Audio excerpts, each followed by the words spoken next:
And the story this morning is called The Invisible Boy. Can you see Brian, the invisible boy?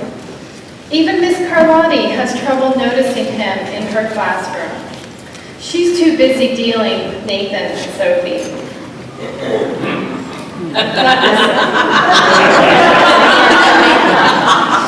Nathan and Sophie take up a lot of space. Brian doesn't.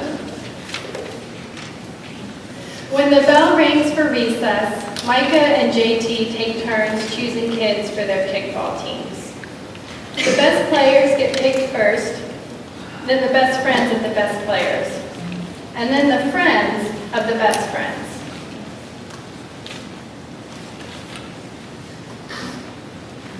Oh, we're still learning. Then the friends of, and only Brian is left still waiting and hoping. At choosing time, while the other kids play board games and read, Brian sits at his table doing what he loves to do best. He draws fire-breathing dragons scaling tall buildings and space aliens locked in intergalactic battles, greedy pirates digging for treasure, and superheroes with the power to make friends wherever they go. On Monday morning, Miss Carlotti introduces Justin, a new student, to the class. Brian smiles shyly at him. Some of the other kids sneak looks at Justin, trying to figure out if he's cool enough to be their friend. They haven't quite made up their minds yet. At lunch, Madison and JT watch Justin eat with chopsticks. "What's that?" asked Madison as she points at Justin's food. And the kids laugh, all of them, that is, except Brian. He sits there wondering, which is worse, being laughed at or feeling invisible? The next day, when Justin goes to his cubby to put away his backpack, he notices a piece of paper with his name on it.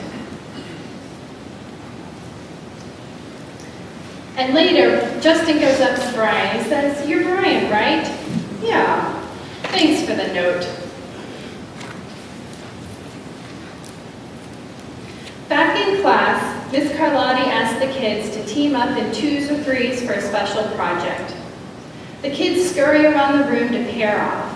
Brian heads towards Justin. "I'm already with Justin," said Emilio. "Find someone else." Brian looks at the floor, wishing he could draw a hole right there to swallow him up. But then Justin says, "Miss Carlotti said we can have up to 3 people in our group. We're only 2. Come on, Emilio, let him work with us." Miss Carlotti gives the class directions for the project. Your assignment is to work together to write a story about what you see in the photograph. "Whoa, cool," said Emilio. "What kind of people do you think live in houses like that?" "I don't know, but I bet Brian can draw them to go with our story," says Justin. Brian smiles as he takes out his lucky pen. It's lunchtime again, Brian's least favorite part of the day. Another 20 long minutes of kids talking and laughing with everyone else but him. "Brian," he hears someone shout. "Hey, Brian, over here." Brian turns to see Justin waving him over. Emilio nods at Brian as he makes room for him at the table. Maybe, just maybe, Brian's not so invisible after all. And now, now we're going to pass the thing over to our religious exploration classes. I didn't pick anyone yet. Is there someone here who would like to do it? Does anyone leave? Okay, leave your bed now.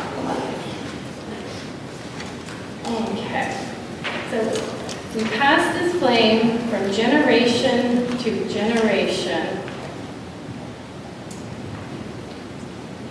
And we will